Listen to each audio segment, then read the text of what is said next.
Bueno, muchas gracias a todas y a todos por estar acá con nosotros el día de hoy. Muchas gracias, Ale.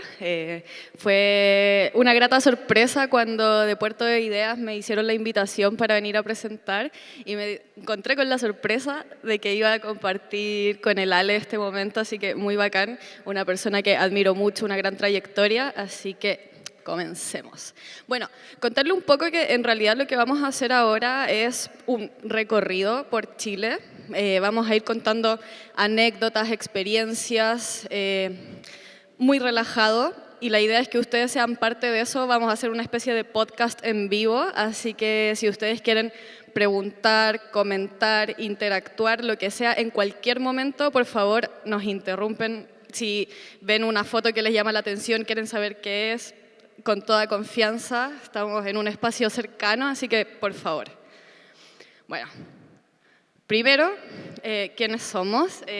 Yo soy, bueno, Cata Velasco, soy bióloga marina, pero con el tiempo me dediqué también a la comunicación científica, es lo que más me gusta, es lo que me mueve, el acercar el océano a las personas. Entonces, cofundé una fundación que se llama Fundación Mariciencia. Como pueden ver ahí arriba, disfruto de la playa y del mar desde que soy muy pequeña. Tengo una perra que se llama Laika, un gato que se llama Schrödinger y hace poquito escribí mi primer libro de divulgación científica que se llama Vida Sumergida, que está allá en el stand también, por si después quieren curiosear.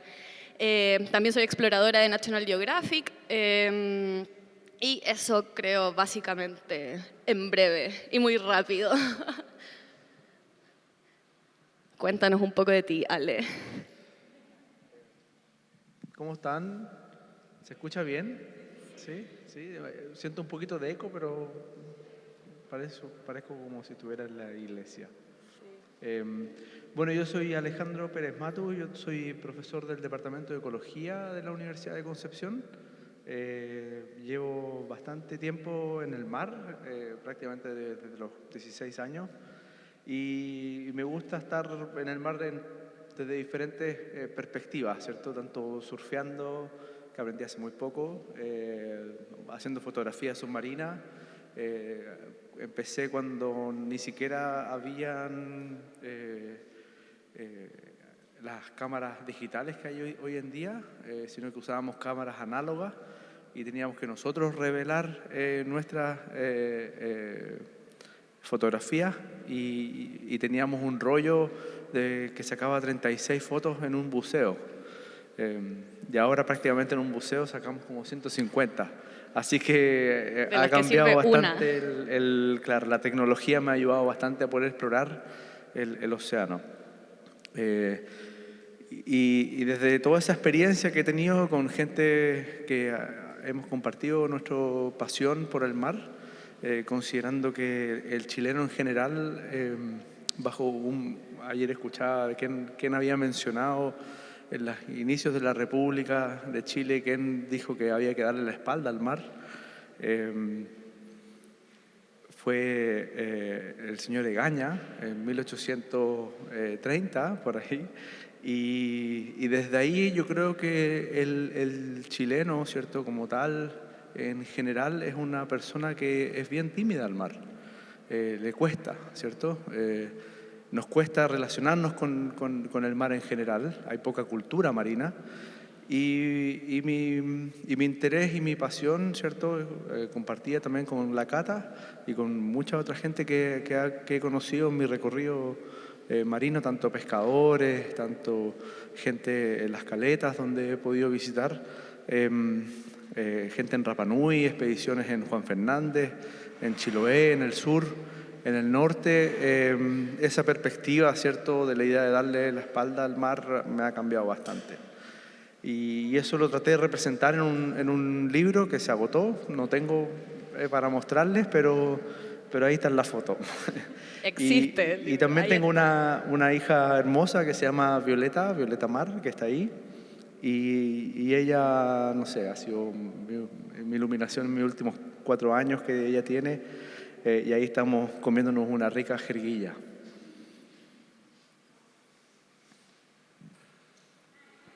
Entonces, ya presentados, lo que nos convoca, el mar de Chile.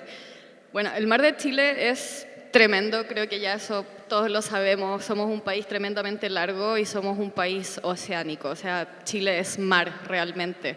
Ahora se está hablando mucho del maritorio, es un concepto que nace de hecho en Chile en la década de los 70 y ahora ha tomado mucha fuerza a propósito de la propuesta de nueva constitución. Entonces, me agrada mucho que términos como el maritorio estén ya poniéndose de moda, ¿cierto? Porque en realidad Chile es mar. Tenemos una costa larguísima. Si uno la mide en línea recta, son un poco más de 4.000 kilómetros. No funciona el puntero, no importa. Pero si nosotros seguimos la línea de costa de todo Chile y nos vamos metiendo con una línea imaginaria entre los fiordos, los canales, Chile insular, y luego estiramos esa línea, en realidad vemos que la costa chilena mide más de 100.000 kilómetros. Y eso es dar la vuelta al mundo 2 veces y media. Así de larga es nuestra costa. También tenemos la zona de fiordos y canales, una de las más extensas hacia el sur de Chile. Ya vamos a adentrarnos en esos ecosistemas también. Pero realmente cuando decimos, las personas que trabajamos cerca del mar, cuando decimos que Chile es mar, es porque ahí lo ven, en realidad es bastante lo que tenemos.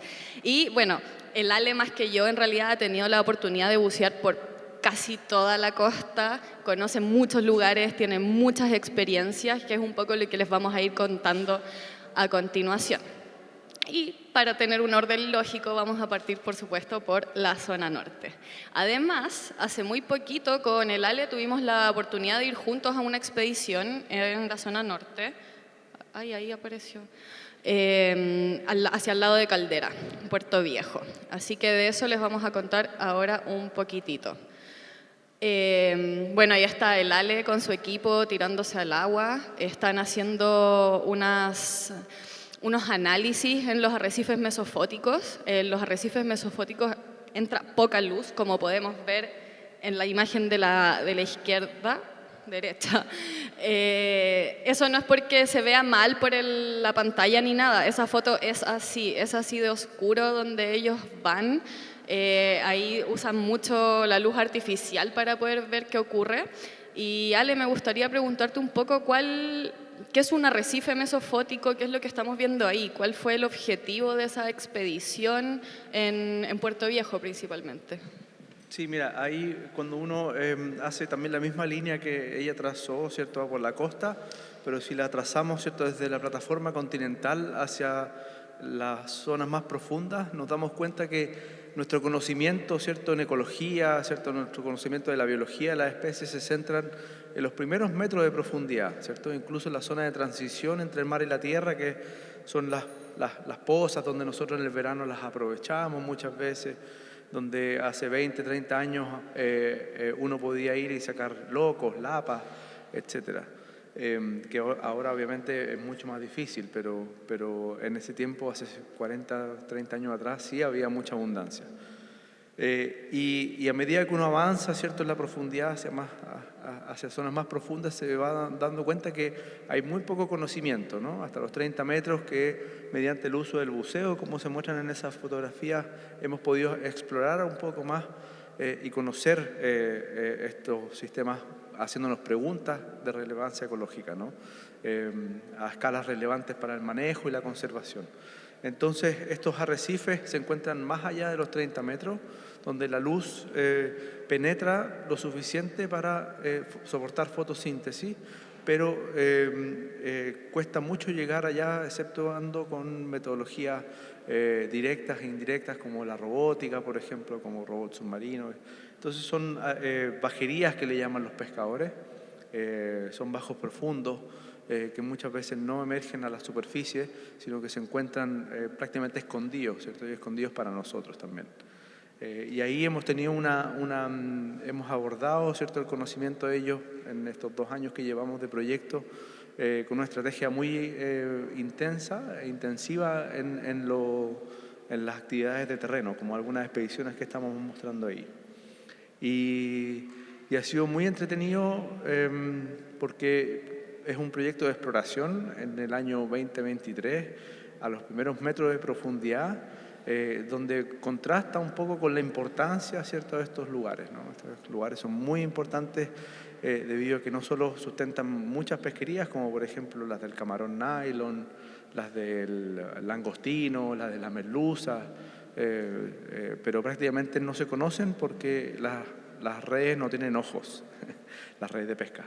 Entonces, eso es lo que estamos haciendo nosotros, tratando de conceptualizar estos ambientes como un ecosistema único, un ecosistema que en la actualidad es muy importante, sobre todo para las mismas especies que se encuentran muy sobreexplotadas en las zonas más someras, ¿no? Donde nosotros podríamos ir porque pueden encontrar un refugio también climático, porque las temperaturas son mucho más bajas, no fluctúan las temperaturas como pueden fluctuar en los primeros metros de profundidad.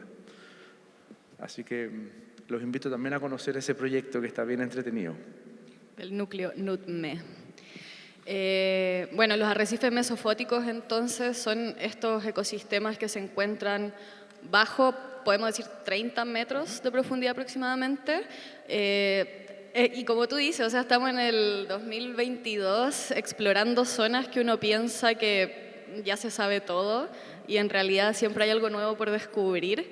Pero cuéntanos un poquito de las dificultades técnicas que hay, porque claro, uno dice 30 metros, tal vez no puede sonar tanto, no son 10.000 metros, pero no es lo mismo bucear a 10 metros que bucear a 30 metros. Ustedes han tenido que hacer todo una capacitación, han tenido que sacar licencias de buceo técnico.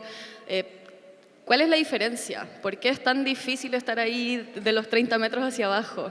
Si está el video de la ¿no? Ah, no, bueno, mira, para explorar a estos arrecifes nosotros usamos diferentes metodologías, como decía anteriormente, directas, que a través del buceo técnico científico, utilizando diferentes procedimientos para poder llegar a esas profundidades.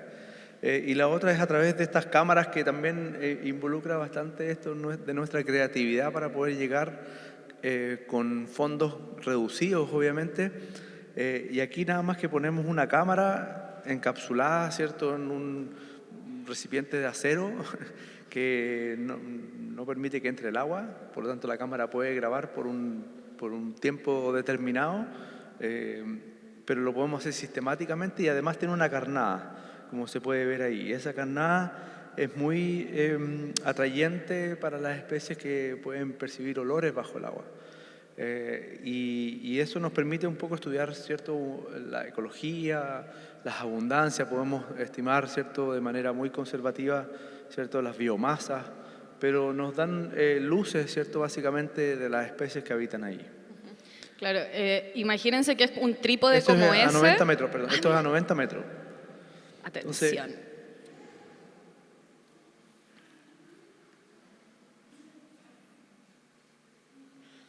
¿Eso cuánto es, Ale? ¿Como 80 metros? 90 metros frente a las cruces, en un lugar donde prácticamente hay una pesquería de jibias, pero son mucho más lindas verlas en el video que afuera en los mercados, ¿no? Entonces, bueno, ahí pasó un jurel, creo, una merluza, que se aprovechan, ¿cierto?, de estos desplazamientos de sedimento, y tenemos un montón de imágenes y fotografías. Es una forma que nosotros llegamos, que estamos llegando, ¿cierto?, a esas profundidades para nosotros y para en realidad las zonas bien inexploradas hasta la fecha. Claro, entonces por una parte tenemos el buceo, que ya vamos a llegar a eso, al buceo técnico. Otra forma es con estas cámaras, que imagínense un trípode como el que está sosteniendo la cámara, pero adentro tiene la GoPro y sale este fierro con la carnada. Entonces se tira desde la embarcación y después se recoge así, con pura fuerza. Un poco molesto. Pero así como está la GoPro adentro grabando todo el tiempo, se pueden obtener estos registros a profundidades que los buzos aún no llegan, pero que ya van a llegar, ¿cierto, Ale? Sí. Bueno, también tenemos corales joya. También, bueno, yo siempre digo que no es necesario ir al trópico. ¿Preguntas? Sí, por ahí. Ahí va el micrófono. ¿Dónde? Ahí. Buenos días. Mire, lo que se veía en el fondo en la proyección anterior como pasto, Sí, era como pasto, ¿no? Pero son algas. pero son Sí. algas. Eso quería, eso. Mira, eso pueden ser mantos de poliquet de gusano marino. Sí, pero igual está muy profundo A esas para profundidades, saber. claro, ahí ya las algas prácticamente no pueden sostener tanta fotosíntesis. biomasa porque necesitan mucha más luz.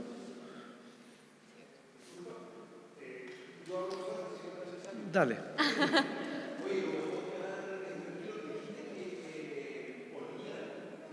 Sí,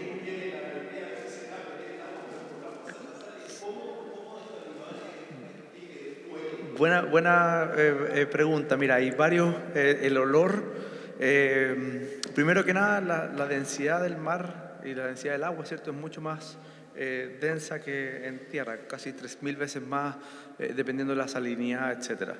Entonces, las ondas prácticamente se transmiten muy rápido y a múltiples direcciones.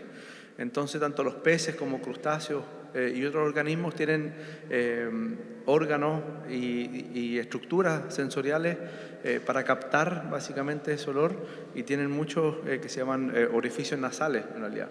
Y hay algunos peces que tienen 4 orificios nasales.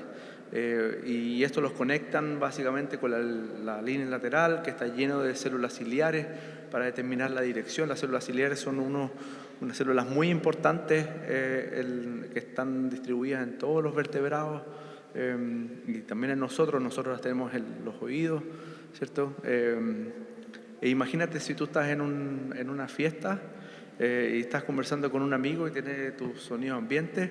Las células ciliares hacen que tú puedas básicamente escuchar la dirección, ¿cierto?, de quien está emitiendo la comunicación. Entonces imagínate si estas están conectadas con una red básicamente a través del cuerpo y vinculadas con orificios, ¿cierto?, y papilas gustativas también. Ellos pueden rápidamente oler y acercarse, ¿cierto?, a sus presas, que es una fuente muy importante de alimentación, ¿cierto?, considerando que el mar a esas profundidades es tan extenso, por lo tanto cualquier olor, ¿cierto?, es muy atractivo para conseguir alimento fácil.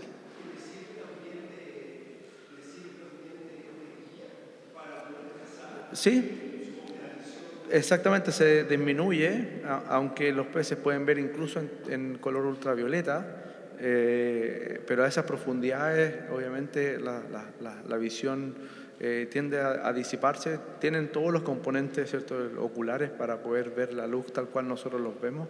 Algunos peces, los crustáceos son distintos, tienen otro tipo de visión o de campo visual. Pero sin duda el olor es uno de los atractivos, ¿cierto?, y comunicativos más importantes, ¿no? ¿Más preguntas, comentarios? ¿Todo bien hasta acá? Bueno, les recuerdo que estamos en el norte de Chile aún. Me gustan mucho las anémonas joyas y me recuerdan que Chile es demasiado diverso, es muy colorido. De verdad no tenemos que ir al trópico para ver color. Yo no sé si aquí alguien ha tenido la oportunidad de bucear en Chile. Mira, ya igual algunos bien. Bueno, los que no, si tienen la oportunidad de hacerlo, de verdad les invito, es una experiencia que les va a cambiar la vida y se van a dar cuenta que Chile es bastante diverso, tiene mucho que ofrecer, no es gris, sí es frío, pero hay mucho color, hay mucha vida. Nos movemos a la zona centro. Vamos a mostrarles ahora otro video de las BRUPs. Las BRUPs son estas cámaras con carnada. Ahí tenemos, bueno, el Ale en verdad es el experto en peces, pero cascajo. Cascajo y lampreas. Y lampreas. Las Y lampreas se ve son peces que han estado más de 400 millones de años en la Tierra, se distribuyen en casi todos los mares profundos del planeta. Y el cascajo es la cabrilla también, que le llaman los pescadores, y es un pez bien interesante. Tiene, por ejemplo, esta ovoviviparidad, en la cual generan huevos y el macho los cuida dentro de su boca. Tienen cuidado parental. y son especies evolutivamente muy entretenidas. Aquí en Chile tenemos solamente una especie del género Sebastes, que es esta que está acá, Sebastes oculato, pero en las costas de California, que es de donde vienen estos peces, hay más de 19 especies diferentes. Entonces, ayer hablé bastante un poquito de los peces, pero no me quiero redundar, pero ya, mantengamos el foco. Ya, pero sí, los peces son parte de... Además, ¿quién fue a ver al Ale ayer? ¿Viste? Igual no tanto. Puedes repetir un poco de peces. Buenísimo. Bueno, ahí hay un par de láser que se ven ahí, que son 2 puntos, y si el pez atraviesa ahí, esa es la distancia de 10 centímetros. Entonces lo que nosotros hacemos con estos láser después es capturas de imágenes del mismo video, y con eso estimamos las tallas, y luego de las tallas podemos pasar a una estimación de biomasa. Entonces nos ayuda mucho tener ese dato, porque es caracterizar, ¿cierto?, las funciones de los ecosistemas en términos de su productividad. ¿Se fijaron en el lobo? Sí, pues el lobo, increíble comparado con lo que nosotros pensábamos, a esas profundidades detecta también los olores. Y es un mamífero que respira aire. Entonces también ahí hay algo entretenido que yo no habíamos visto, ¿no? Pensaba que era un depredador más visual por el tamaño de sus ojos, pero al parecer usa bastante su olfato o sus bigotes para poder ver la luz. Es una gran foto de la Cata. Y esos son los cirros nucales, si se pueden ver ahí arriba del ojo. Ya, esos cirros son muy importantes porque les ayudan a los peces a poder detectar estas vibraciones en longitudes de onda que vienen tanto del sonido como del movimiento del flujo del agua, como también dirección, ¿cierto?, a potenciales olores, feromonas, etc. Y son bien grandes, lo que caracteriza a estos animales, que son bien sedentarios, ¿no? Y este trombollito robusto, hermosa foto de la Cata, vive en unos picorocos donde coloca sus huevos. Y ahí tienen familias, viven familias en realidad en esos picorocos que se mueren por mortalidad natural. Estos llegan y los habitan. Sí. Es muy común verlos en la costa, entre estos picorocos que están muertos y que solamente son al final la casa de este pez, y están siempre encuevados, y siempre es muy gracioso sacarles fotos porque siempre están como con cara como de sorpresa. Y si se fijan arriba tiene un parásito, un copépodo, no me equivoco. Sí. Sí. ¿Se fijan que es sobre el ojo? Está esa, que no me funciona el láser, pero esa mancha roja que está arriba, un parásito. Y este también es otro pez que encontré en Algarrobo. Bueno, las 2 fotos son de Algarrobo, así que ya estamos zona centro. Y Ale, ¿qué nos puedes contar de esta especie? ¿Viste? Te voy a hacer hablar de peces igual. Sí, igual, bueno. No, aquí hicimos unos estudios bien interesantes con este pescadito, que es bien chiquitito, no mide más de 8 centímetros, los adultos. Y lo que hicimos fue comparar, por ejemplo, su dieta en un gradiente latitudinal, porque eso es lo que te ofrece en realidad la costa chilena, que puedes comparar poblaciones, ¿cierto?, o grupos de especies que están en Iquique, que potencialmente no están muy bien conectadas con las de Caldera, con las de Valparaíso, a lo largo de su distribución geográfica. Entonces lo que encontramos es que este pez, por ejemplo, que habitaba en el sur, consumía pequeños crustáceos, y el que estaba en el norte consumía pequeños bivalvos, que son 2 formas distintas de poder consumirlo. Y asociado a eso tenían sus morfologías, ¿cierto?, el ojo, la aleta, la boca, cambiaba, pero seguía siendo la misma especie. Entonces eso nos invita a pensar de esta plasticidad, ¿cierto?, que ofrece la costa chilena, y de qué manera estos peces se adaptan a las condiciones locales para poder vivir. Además hicimos trabajos de de selección de hábitat, de depredación, y encontramos que estos peces son un alimento muy importante para otros peces, sobre todo en los bosques de algas, y cuando no están los bosques de algas, estos peces tienden a ser más felices en su abundancia porque no tienen a sus depredadores. ¿Mm?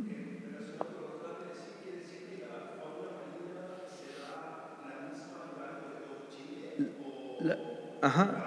Súper buena pregunta. El sistema de la corriente de Humboldt, que parte desde Chiloé prácticamente hasta Perú, es un escenario, ¿cierto?, para muchas especies que son endémicas de ahí, como el vilagay que estamos viendo, como los que acabo de mencionar, aunque estos pueden llegar hasta más al sur. Después de Chiloé al sur, ¿cierto?, donde la Cata ha trabajado bastante, de todos los canales de la Patagonia, hay la influencia subantártica, ¿cierto?, y después del periodo de la glaciación del Pleistoceno, ¿cierto?, que generó una barrera física muy importante hace 12.000 años atrás, determina también otro componente faunístico, ¿cierto?, y de flora también. Por lo tanto, esos dos escenarios son muy distintos, y después tenemos las islas oceánicas con su influencia, ¿cierto?, por el endemismo, ¿cierto?, su influencia geológica y su edad evolutiva que no escapa más allá de los 4 millones de años. Entonces tenemos zonas caracterizadas básicamente por el aislamiento en la corriente de Humboldt, que es un lugar muy dinámico, ¿cierto?, con esta zona de surgencia. Las zonas más productivas del planeta están caracterizadas en la corriente de Humboldt, que está vinculada con los vientos de la deriva del oeste, ¿cierto? Y después tienes las zonas de surgencia, que son estos afloramientos, anteriormente descritos, ¿cierto? Afloramientos a la superficie, que es una vinculación también. Tengo que mantener el foco, ¿no? No, dale, no, dale. No, y está bien porque es algo que se nos quedó un poco en el tintero, tal vez explicar cómo se dividía biogeográficamente Chile. Bueno, pero Lale ahí ya se lo dijo, básicamente eso, tenemos un sistema característico de Chiloé hacia el sur y otro hacia el norte, y bueno, y si ya nos vamos a Antártica es otra historia, pero ninguno de los dos ha buceado allá, ¿o tú sí, Ale? ¿Dónde? ¿En Antártica? No. No. Me han invitado, así que pero hoy día no vamos a hablar de Antártica. Pero no ha habido tiempo. Pero aquí hay varios colegas que están haciendo expediciones, que han podido bucear, bueno. Sí. Sí, o sea, en Antártica está son todo buenos pasando, se hace mucha investigación chilena en Antártica, muchos buzos van para allá, no nosotros por ahora, si alguien nos quiere llevar, de verdad, estamos disponibles. Pero allá hay una pregunta. Sí, hola, primero que todo muchas gracias por lo que nos están contando, es todo muy lindo.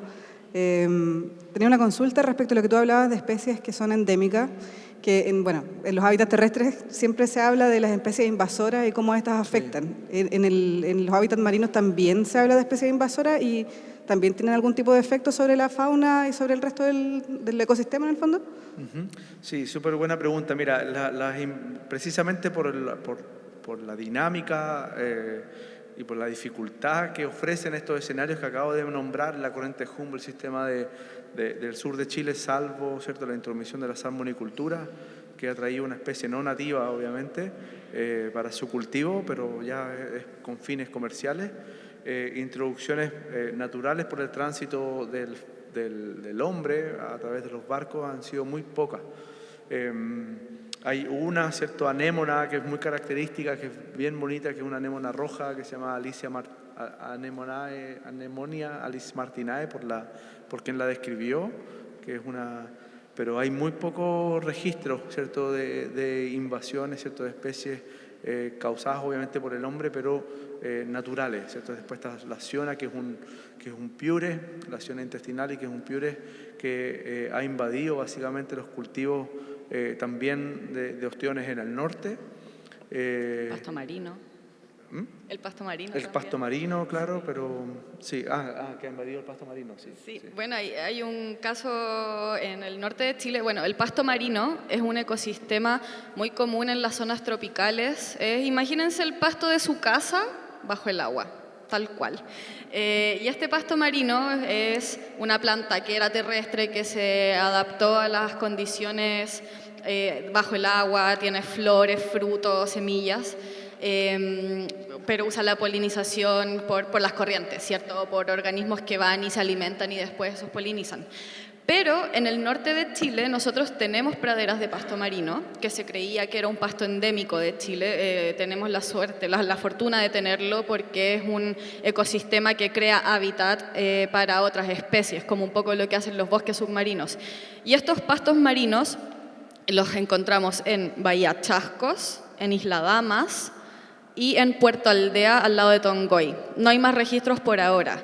¿Qué pasa con ese pasto marino? Ese pasto marino solamente son clones entre sí. El pasto marino, les dije que se polinizaba y que tiene semillas, pero también funciona como a través de fragmentación. Entonces yo puedo ir cortando este pasto y se extiende y forma clones de sí mismo.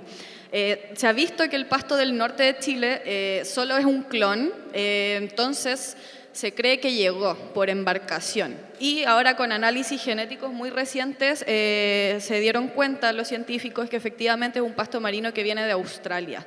Se cree que, que llegó en una embarcación y que es una colonización reciente. No es endémico, pero no significa que sea dañino. De hecho, el pasto marino es un ecosistema muy beneficioso. En el norte, ahí mismo en Bahía Chascos, tenemos la colonia más austral de tortuga verde, de Chelonia midas, y se alimenta de ese pasto marino. Hay muchas rayas que viven asociadas a ese pasto marino, bueno, muchas especies en general. Me acuerdo de las rayas porque sí, son muy bonitas, pero obvio que hay más especies. Entonces, ese es otro ejemplo de invasión reciente. También en Antártica se está viendo cada vez más la entrada de especies no nativas, y eso es un problema porque Antártica es un ecosistema que ha estado aislado por millones de años. Entonces las especies ahí han evolucionado de forma muy particular. Hay altos porcentajes de endemismo, de especies que solo encontramos en Antártica. Y en Antártica todo funciona un poco más lento. No hay depredadores rápidos. Entonces cuando llegan especies que pueden generar este desequilibrio ecosistémico es bastante preocupante. Se ha visto por, el turismo, las embarcaciones, todo entradas de especies no nativas, pero además con la crisis climática, el calentamiento de las aguas, se ha visto una especie de debilitamiento de la corriente circumpolar antártica, que es la corriente que rodea el continente y que lo mantiene aislado, y con este debilitamiento también se puede generar un mayor flujo de especies, digamos, de Patagonia hacia Antártica y viceversa. Entonces, son cosas que los científicos y científicas le están poniendo mucho ojo, se están haciendo muchos monitoreos. Tenemos un amigo, Erasmo Macaya, que también ve como el cochayuyo va ahora está llegando mucho cochayuyo a Antártica, que antes no se veía tan bien. Entonces, sí, se da como en los ecosistemas terrestres el tema de las invasiones. Tal vez sí es más difícil monitorearlo, pero y ahora con la crisis climática también estamos todos como muy expectantes en qué puede pasar también con el tema de las invasiones, que es un tema que es una consecuencia también de la crisis climática, la invasión de especies tanto en ecosistemas marinos como terrestres. Un poquito larga la respuesta.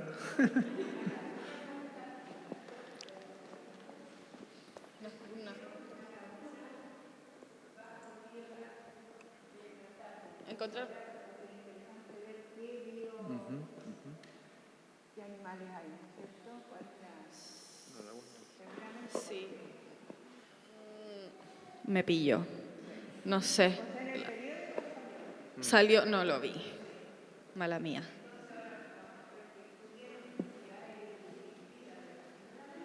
Seguramente. Muchas gracias. Vamos al ecosistema favorito del Ale. Sí. Bueno. ¿Dónde piensa que es eso?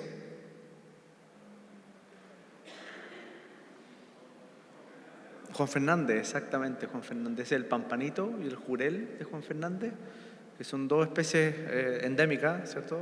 Viven nada más que ahí. Y el pampanito se usa mucho para la pesquería de la langosta.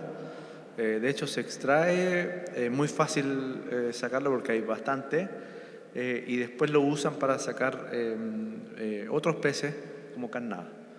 Y ahí estamos en en Rapa Nui, buceando a bastantes metros de profundidad. No sé qué le llama la atención de ese buzo, que es el Luis Rocha, un colega muy famoso. Parece queco. ¿Qué le llama la atención de ese buzo? Que nos genera burbuja, ¿cierto? Es como si no estuviera respirando. Y ese es un tipo de buceo que es el buceo de circuito cerrado. Bueno, ahí estamos a 90 metros de profundidad. En los últimos lugares bien inexplorados en realidad para la ciencia, estamos capturando unos peces que vimos que son nuevos para la ciencia, nada más que sacamos un ejemplar ahí, en esa red.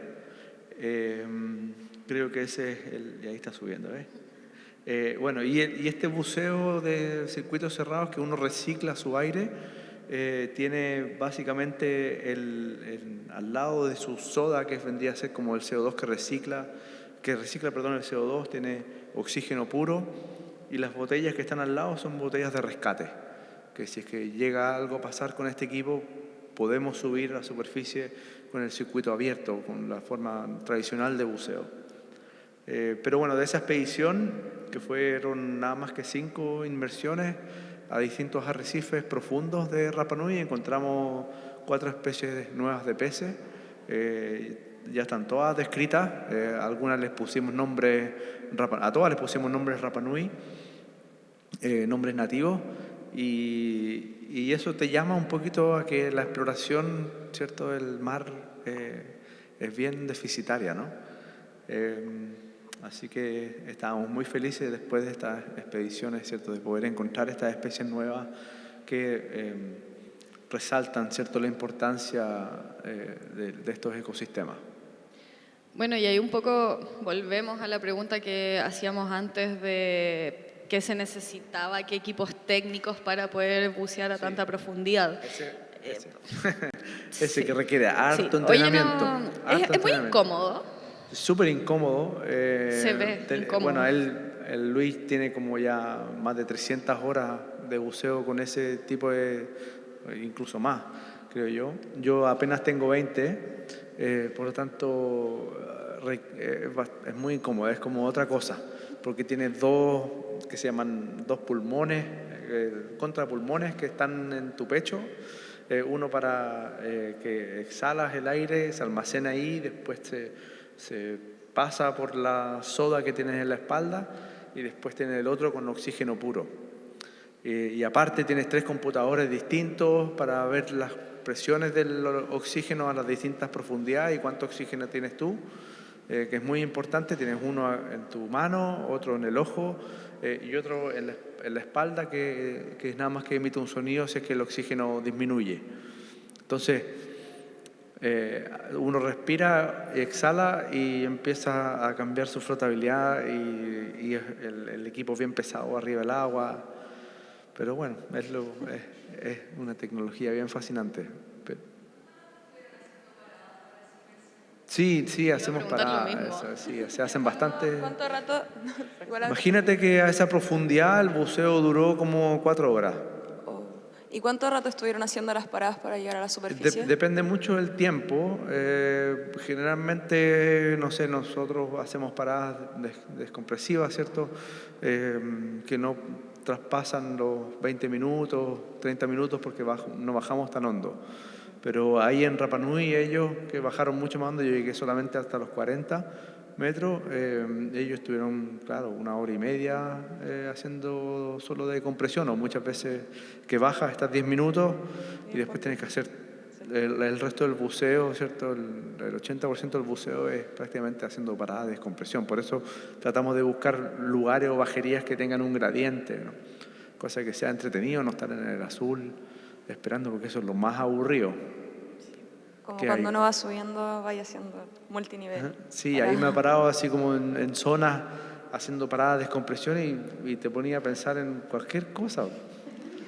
¿Por qué estoy acá? Así como a ver las fotos, a hacer cosas con los amigos, así con las amigas que están buceando, hacer señas, te reíes, o sea, tienes que matar el tiempo.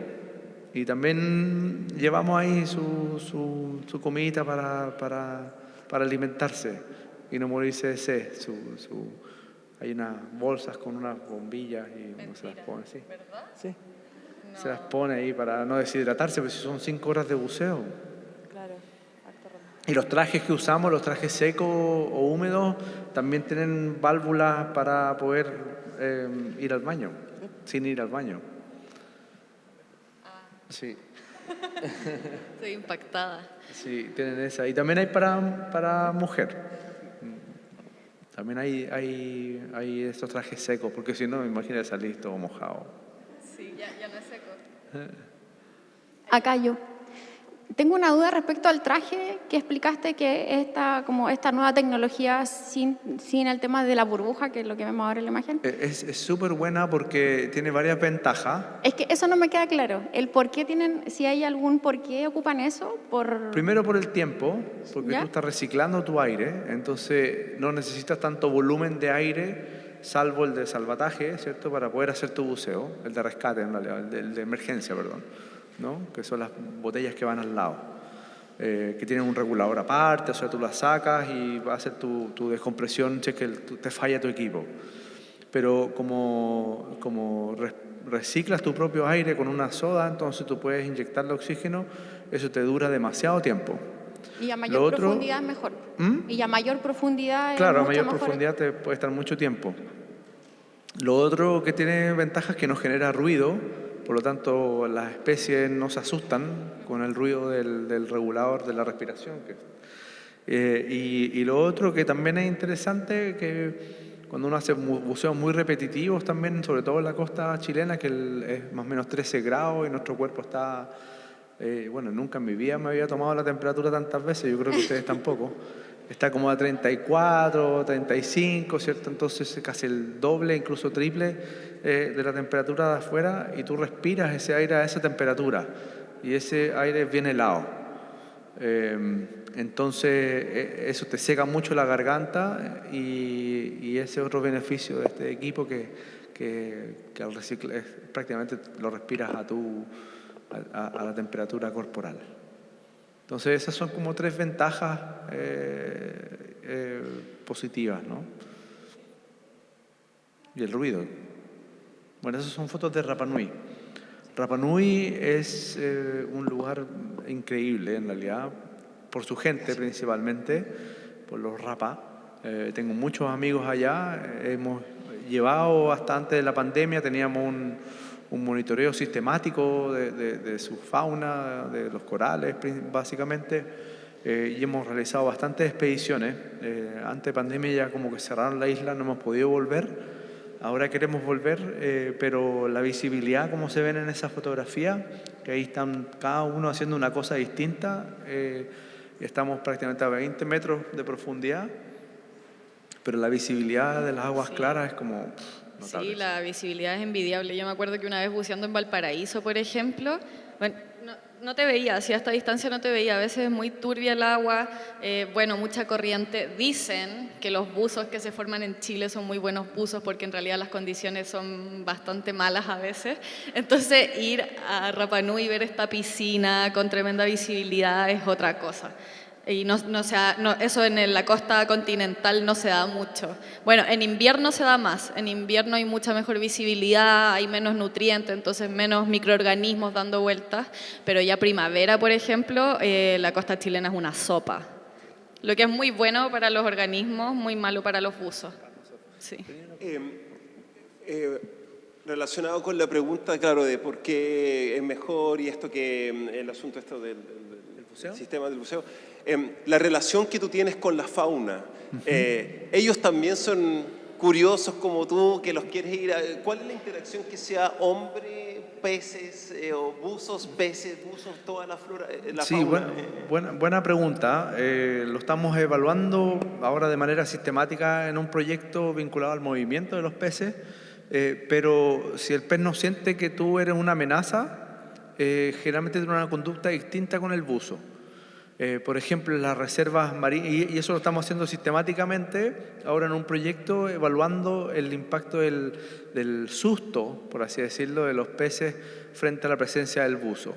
Considerando que la costa chilena también, pasando ahora al manejo, está distribuida también en diferentes tipos de manejo, y esos tipos de manejo está asociado a puntos geográficos de la costa. Por ejemplo, tenemos reservas marinas donde potencialmente no hay pesca, no se está prohibida la pesca. Tenemos muy pocos lugares, pero Chañaral de Aceituno es uno, la costa donde yo vivo, en Las Cruces, hay otro.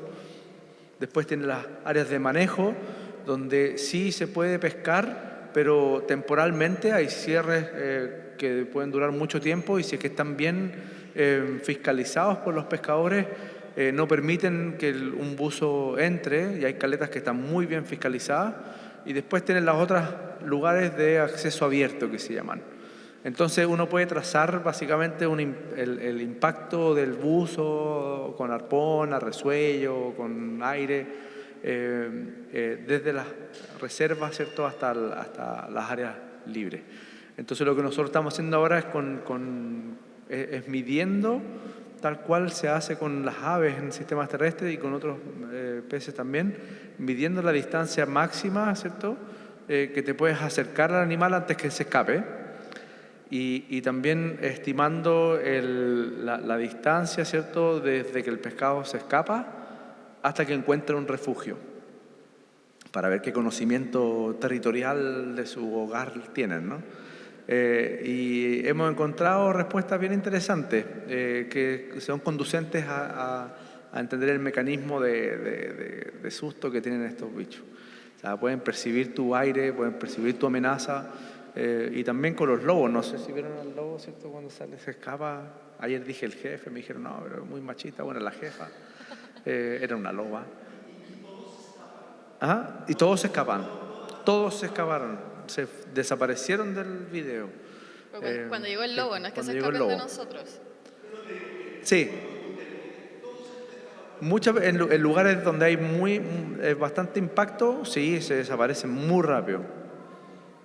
Entonces, eso es como una forma también de estimar el estrés suscitado por el impacto humano también, ¿no?, en estos lugares. Igual hay especies que de por sí son muy curiosas, por ejemplo los mismos lobos marinos. Tú cuando bajas, es que no sé, ¿qué pensará un lobo que ve como a alguien similar a él, pero no es tan similar y se te acercan? El buzo, bueno, tira burbujas y los lobos también se te acercan y te tiran burbujas o te miran, nadan cerca. Las lobas son muy juguetonas, los lobos gigantes también son muy curiosos, pero a mí me da mucho miedo eso, porque además curiosean con la boca, pues si no te van a ir así a tocar, entonces de repente tú vas buceando y viene una cabeza así gigante que se mueve en el agua mucho mejor que tú, con así cada diente, y viene así, ¡tut!, y se va, y tú quedas así. Así que en realidad, claro, hay especies que son muy curiosas, hay peces también que son muy curiosos, el Ale ayer daba ejemplos, entonces depende, pero claro, como dice el Ale, si estamos en una zona que ha sido muy sobreexplotada, ahí los peces igual lo saben, como que tienen cierta memoria colectiva. En Juan Fernández los lobos son muy, muy, muy juguetones, saltan arriba tuyo. Dígame. Sí, Catalina, tú habías comentado de que la parte continental del mar chileno es muy turbia el agua. ¿Eso es por tema de las corrientes, por un tema de muchos nutrientes en la costa, a diferencia de Juan Fernández, que como una isla más pequeña, no tiene esa recarga? No sé si me lo podrías explicar un poco mejor. Justamente eso. O sea, tenemos, bueno, por ejemplo, la corriente de Humboldt es una corriente muy rica en nutrientes que cuando aflora, por ejemplo, en la zona del archipiélago de Humboldt, genera toda esta explosión de vida por lo mismo, porque acarrea todos estos nutrientes que suben y van a ser alimento de microalgas, de zooplancton, y después llegan los peces a alimentarse de eso, llega el krill, y así es como tenemos una de las áreas de alimentación más importantes de ballena azul, por ejemplo. Entonces, es una costa muy turbia porque es muy rica en nutrientes. También, bueno, estamos muy cerca, la zona costera de Chile también tiene mucha influencia de del continente, digamos, de la tierra. En la zona de fiordos, por ejemplo, mucha agua dulce que se mezcla con el agua salada, eso también enturbia mucho. Entonces es malo para nosotros que queremos bucear y ver todo así como una piscina, pero en realidad eso es lo que sustenta la gran biodiversidad que tenemos. Súper. Ya, vamos cerrando porque se nos está acabando el tiempo, así que rápidamente, Patagonia. Bueno, el Ale ya les dijo, en Chile tenemos entonces un sistema característico por el sistema de la corriente de Humboldt de Chiloé hacia el norte, pero de Chiloé hacia el sur ya tenemos toda la zona de fiordos y canales, una costa mucho más fragmentada y ahí por supuesto el traje seco es necesario, ahí ya no podemos estar con traje húmedo, el agua puede tener 5 grados en invierno, 9 grados en verano, entonces en realidad el traje seco, que a mí me carga, por lo demás lo encuentro muy incómodo, sí, no me gusta. ¿A ti te gusta? Sí. ¿De verdad? Sí. No, Calentito. es que más encima Ya si estoy me dan viejo ganas ya. de ir al baño es terrible, porque no, imposible. Pero hay una válvula. Yo ni siquiera sabía que existía esa válvula, ahora me vengo a enterar. Y bueno, en Patagonia algo muy característico que tenemos son los bosques de macroalgas. Si bien los bosques de macroalgas los podemos encontrar en toda la costa chilena, en Patagonia hay bastante, dominan el sistema y tenemos una particularidad porque debido a la crisis climática, al aumento de las temperaturas de las aguas, los bosques submarinos están pasándolo un poco mal en el resto del mundo. Los bosques submarinos les gustan las aguas templadas frías. Entonces, con los aumentos de temperatura se ha visto a nivel mundial un declive de las poblaciones. Pero en Patagonia se ha visto que tenemos una especie de refugio climático y los bosques submarinos de Patagonia en este momento son los bosques más resilientes y estables del mundo. Se han hecho comparaciones históricas de registros que tienen 100 y tantos años y se ha visto que los bosques se mantienen. Entonces eso también es una buena noticia para Patagonia porque además estos bosques sustentan una gran biodiversidad, es como un bosque terrestre, entonces está lleno de organismos que habitan ahí o que van a crecer ahí o que van a reproducirse, que se alimentan ahí. Estos bosques, imagínense, estos canopies que pueden alcanzar 50 metros de largo, al final protegen toda la costa, generan todo un refugio en el que los organismos van a ahí aprovechar de desarrollarse de una forma más Solo para tranquila. agregar a lo que dice la Cata, solamente en el disco, o sea, el disco de fijación, como las raíces del árbol, tienen alrededor de 108 especies distintas, 110, 120 especies diferentes. Y después hacia arriba más o menos 60, y como bosque agrégales unas 80 especies más. Entonces, el mismo Darwin decía que estos bosques son comparables con los bosques tropicales, como para ejemplificar un poco la importancia, ¿cierto?, de los servicios que nos proveen. ¿De qué se alimentan las estrellas de mar? De que no se te entendieron más claro. Bueno, Quiero saber de qué se alimentan las estrellas de mar. Mira, las estrellas de mar son en realidad bastante glotonas. Esa especie, por ejemplo, esa estrella morada, es uno de los depredadores tope de Patagonia, así a ese nivel. Se alimentan por ejemplo, de esos moluscos que podemos ver ahí, como choritos, de erizos también. Y las estrellas de mar, para alimentarse, sacan su estómago, envuelven a la presa y después empiezan a disolverla. Entonces es bastante hardcore igual. Son carnívoras. Sí. Muy importantes para el ecosistema. Sí. De hecho, hace muy poco se vio en el hemisferio norte, cerca de Canadá, si no me equivoco, una enfermedad que empezó a aquejar a las estrellas de mar, lo llamaron el apocalipsis zombie de las estrellas de mar, porque habían estrellas derretidas literalmente por todas partes, brazos amputados, y vieron también que eso después se relacionó a una pérdida de los bosques submarinos, porque al final esas estrellas se alimentaban de los erizos que se alimentaban del bosque. Entonces a veces nosotros podemos decir, ya, una estrella que está o no está, no importa, en realidad importa bastante. Todas las especies están cumpliendo su rol en el ecosistema y si desaparece una estrella, podemos perder un bosque. Entonces, bueno, y a todo esto lo que pasaba con esa enfermedad era que debido al aumento de temperatura de las aguas, crisis climática, disminuyó el oxígeno en la zona, se generó una anoxia local y eso estaba afectando a las estrellas. Ya, yo tengo una pregunta respecto a los bosques de macrocistis que mostraron. Se sabe que en el norte del país los bosques están siendo talados por los pescadores locales. ¿En el sur también se da? No. No, en el sur no se da por ahora porque no es conveniente económicamente, porque es más difícil secar el alga. En el norte, claro, uno barretea el alga, la deja secando, después eso se lleva a empresas que la cortan y la exportan. En el sur hace frío, es muy húmedo, entonces todo el proceso de secado hace que sea poco rentable hacerlo. Pero es solo eso por ahora. Entonces solo basta, no sé, que se solucione esa parte tecnológica y podríamos tener perfectamente un problema del barreteo en Patagonia. Pero ¿no se ha pensado cómo hacer la implementación de algunas leyes para protegerlas? Porque en el norte se ve que está así horrible todo el tema con esto, porque sacan toneladas de algas, las cortan, se pierden ecosistemas completos por la falta de estas.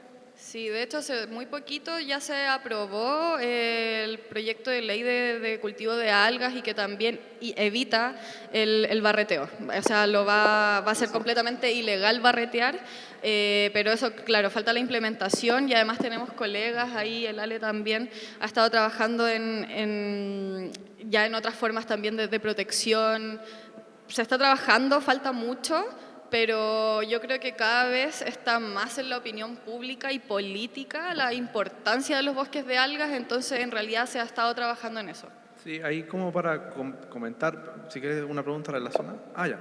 No, para comentar un poco la historia, ¿cierto?, de la extracción de algas. Hasta el año 2000, 2005 solamente se extraía la mortalidad natural, o sea, durante el invierno, como es muy fuerte con las marejadas, ¿cierto?, hay mucha mortalidad de estos algas o güiros, ¿cierto?, como le llaman los mapuches, el nombre nativo. Se aprovechaba, ¿cierto?, la biomasa de esta alga que se desprendía, ¿cierto?, llegaba a las playas. El uso de estas algas es principalmente por el alginato, que es un carbohidrato que se asocia para que estas algas se mantengan erguidas, básicamente, un carbohidrato estructural que se llama, y como tal es muy difícil sintetizarlo, no se puede replicar. Y se usa para todo tipo, o sea, nosotros lo usamos, todos ustedes tienen alguna traza de alginatos en su piel, al lavarse los dientes, a consumir alimentos, hasta en la cerveza se usa para aclarar y depositar la levadura cuando se realiza el proceso. Entonces, es un uso masivo, por lo tanto su demanda ha incrementado conjuntamente con la población humana. Y a partir del 2005 comienza una pesquería directa en Chile. Y Chile aporta alrededor del 40% de los desembarques globales. Teniendo eso, nosotros hemos estudiado básicamente aquellas especies que están bajo el agua, no la intermareal. En intermareal ha habido bastante investigación también asociada, pero es distinto a la forma de extraerla. Abajo el agua necesitas que bajar con buceo, ¿no?, para poder extraerla. Y por lo tanto el manejo que imperaba en la zona intermareal o el tipo de extracción, se decía mucho que mira, no importa cuánto saques, sino cómo lo sacas. Ese era como el concepto que se tenía en los años 2005, 2008. Porque lo que hacían era como tal cual un bosque de árbol terrestre, ¿cierto? Al sacar una planta, o sea, un árbol, después te mueves un poco, sacas otro árbol, estimulas el crecimiento del bosque porque les da sustrato, ¿cierto?, al mismo para poder crecer, ¿no? Reduces un poco la competencia intraespecífica, que es muy importante en los bosques. Entonces, Eso bajo el agua no se puede hacer, es imposible porque necesitas que un buzo se mueva bastante para sacar una planta, después sacar otra. Entonces el tiempo no le da, es muy riesgoso, es un trabajo demasiado laborioso. Entonces lo que han hecho ha sido limpiar básicamente 8 metros, 10 metros de diámetro, y eso más o menos 1 tonelada por buceo. Entonces las dimensiones son bastantes.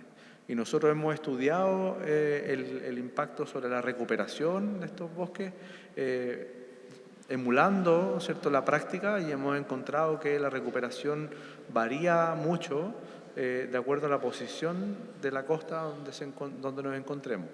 Hay lugares que están alejados, ¿cierto?, de estas zonas de focos de surgencia y sin ningún tipo de manejo. Los bosques después de 5 años todavía no se han podido recuperar, 5 años, y nosotros haciendo monitoreo constante.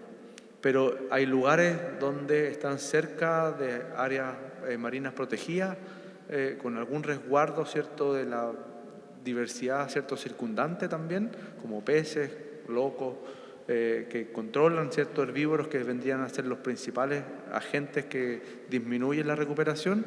Hemos visto recuperación.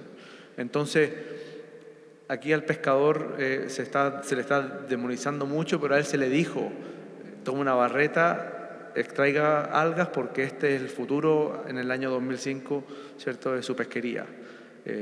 Y eso yo creo que hay que empezar a cambiarlo. El pescador es una persona que conoce mucho el sistema, ha comprendido cómo es parte del problema, pero es parte de la solución, a eso quiero decir. Y va a ser muy difícil, ¿cierto?, que se pueda eliminar una pesquería tan importante para Chile, en realidad, para la pesca, o sea, todas las pesquerías del norte, incluso hay temas sociales bien complejos asociados a esta pesquería, como por ejemplo, no sé, la pesca ilegal. El 70% de esta extracción es ilegal, se hace en zonas donde no hay monitoreo, dependen mucho de la minería también, hay mucha gente que trabaja en la minería, si está mala la minería se van a la costa a trabajar en el güiro. Están los super güireros que se llaman, que son gente que acumula, ¿cierto?, concentración de recursos asociados a esto. Están los intermediarios que también no facturan, y ahí el Sernapesca ha encontrado, ¿cierto?, o el gobierno, el Estado ha encontrado algunos vacíos donde están apretando, ¿cierto?, a quienes pueden ser los responsables básicamente de esta extracción. Pero es un tema complejo, donde el pescador es una parte del eslabón, no es la única, y ahí como yo trabajo con ellos constantemente, hacemos estos experimentos, ellos quieren saber bastante de su impacto, ¿no? O sea, no son personas que son inconscientes de lo que hacen, por eso digo que son parte de la solución. Es como mi mensaje para ellos, y un abrazo a todos los pescadores. Porque es muy distinto ese pescador que el pescador industrial. Sí. El pescador industrial, con sus grandes barcos, embarcaciones, que está bien regulado en términos de que tienen GPS, tienen observadores científicos a bordo, pero la magnitud de su extracción es completamente distinta a esta, ¿no? Y es transversal este problema. Quería consultarle, ¿y no es posible que los poden solamente en vez de arrancarlo? Lo que pasa es que estas algas, Dale. que de los peces llegué a las algas, y las algas es un mundo fascinante. De estas algas tienen una zona de crecimiento, ¿cierto? Entonces, si tú la cortas, la planta igual no va a crecer. Y esa zona de crecimiento se encuentra hay que saber mucho dónde cortar. Y ahí viene todo el proceso también de restauración, como que gente que piensa que esa va a ser la solución al problema, y yo lo veo un poco más difícil porque tú necesitas comprender mucho la biología de un organismo para poder cultivarlo, ¿no? Necesitas tener todo el proceso de domesticación, ¿cierto? Imagínate, nosotros tenemos perros, y los perros llevan con el hombre más de 10.000 años, ¿cierto? Y ya algunos no son tan domésticos, ¿no? Vemos el daño que causan en algunos lados, ¿no?, cuando se les deja suelto. Entonces lo mismo pasa con estos organismos que son complejos, son difíciles, tienen sistemas de vida, ciclos de vida complejos también, que en una parte tienen la mitad de su componente de ADN en su fase de vida, la segunda parte tienen doble fase de vida, son prácticamente animales como ellos se reproducen, generan tal cual gametos y la fertilización ocurre, ¿cierto?, en el exterior, pero ocurre en el fondo marino, no como la mayoría de las especies marinas que ocurre prácticamente en la columna de agua. Por lo tanto, necesitas conocer mucho la variación genética, ¿cierto? Porque a esto mismo que yo hablaba de la recuperación, ya para no irme en más información, también hay un componente genético, ¿cierto?, asociado. Entonces, si tú restauras, ¿de dónde van a venir las poblaciones? Todas esas preguntas tienes que hacerte para hacer la restauración, ¿no?